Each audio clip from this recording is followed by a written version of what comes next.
So, are you hooked? Celebrity worship syndrome? Just wondering.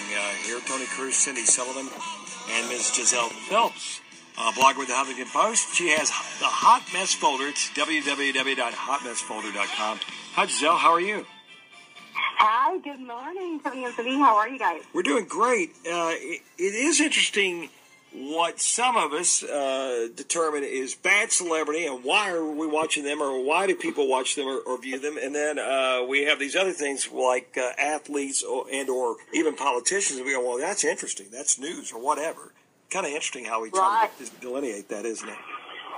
Right. Well, the thing is, celebrities are kind of a unifying, element. They kind of level the playing field. It's something that everybody can talk about to some degree, Not everybody wants to kind of weigh into heavy issues every day. There's a lot going on in the world. We have, crises in Iraq. We have a full, pandemic. We have a lot going on. But celebrity news is something that everybody feels like they can really give their 2 cents on. So I think, when you look at the passing of Robin Williams, I am traveling today between Dallas and Boston, and I could probably stop anybody that I encounter and strike up a conversation with them about Robin Williams, because everybody, has followed his career. He transcends generations, and it's something that everybody can connect to. So I think that's what it is about celebrity news.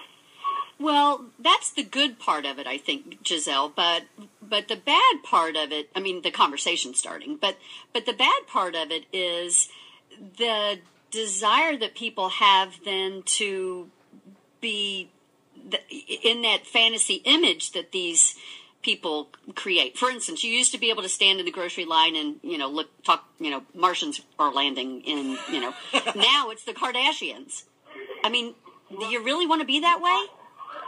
No, I agree, and I think there is that kind of celebrity escapism that happens, and I think it does get taken too far. And I think social media plays a big factor in that, because now you can, you're following Kim Kardashian's Twitter feed or her Instagram feed, or whatever it is.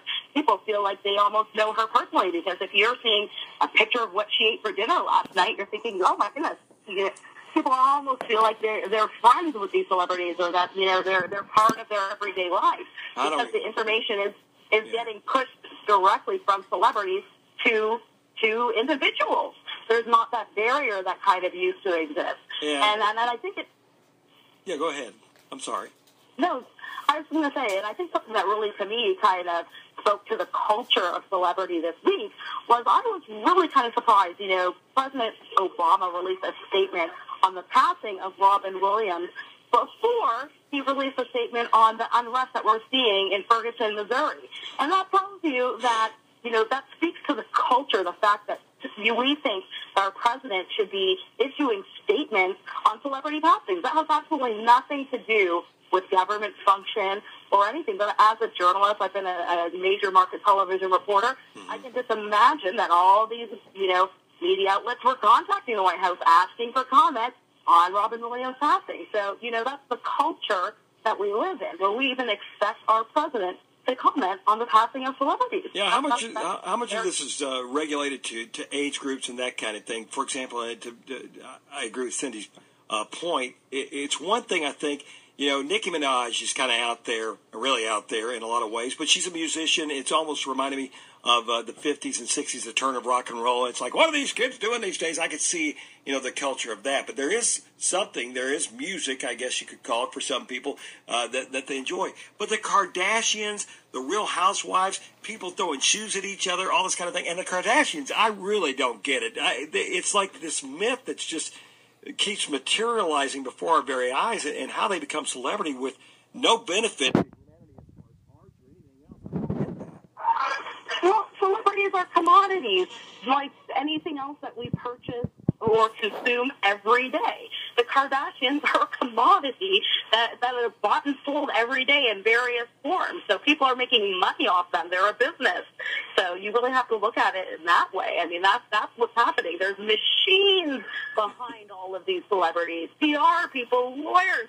Tons of people are making money off of them. It's not just the celebrity themselves. So that's why, this is very strategic, how folks like the Kardashians or, these reality TV stars, kind of catapult to the levels that we see. Huge PR machines, huge marketing firms behind these things. I blame Maury and Jerry Springer on a lot of it. All right, Cindy, you get the final question or response here. Well, I think that it is an interesting point and very provocative that the president is commenting on Robert Williams before he's commenting on things that are critical to municipalities. It's an amazing thing. So where do you think that we're going with this? What's the good and what's the bad?